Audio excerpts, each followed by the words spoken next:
Young rebel star Prabhas Baahubali చిత్రంతో ప్రపంచవ్యాప్తంగా మస్తు ఫేమస్ అయిండు. ఇక అభిమానులందరూ మస్తు ఖుష్ అయినరు బాహుబలి 1 రిలీజ్ అయినప్పుడు. ఇక ఆయన వరల్డ్ వైడ్ గా మస్తు మార్కెట్ క్రియేట్ చేసుకున్నాడు. ఇప్పుడు సౌత్ ఇండియాలా సూపర్ స్టార్ రజనీకాంత్ రేంజ్ ని సొంతం చేసుకున్నాడు.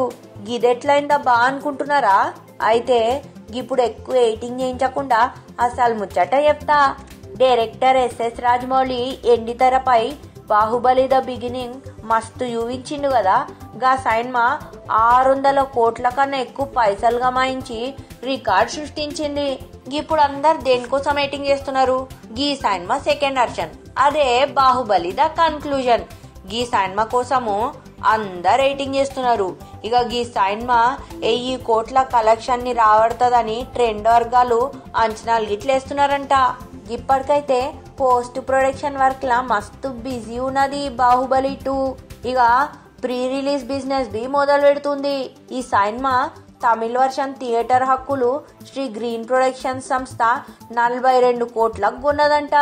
ఒక డబ్బింగ్ సినిమా గింత భారీ అమౌంట్ కి అమ్ముడు పోవడం గిదే మొదటిసారి అని అందరు ఆశ్చర్యానికి గురైతున్నారు. సూపర్ స్టార్ రజనీకాంత్ సినిమాలకు మాత్రమే గింత భారీ అమౌంట్ ఉంటాడంట. ఇప్పుడు ప్రభాస్ బి ఆ లిస్ట్ లో చేరిండు. ఇక గీ ముచ్చటినాక కాలీవుడ్ లా టాలీవుడ్ లా అందరూ ఇక రజనీకాంత్ తర్వాత ప్రభాసే అని చెప్పుకుంటున్నారు.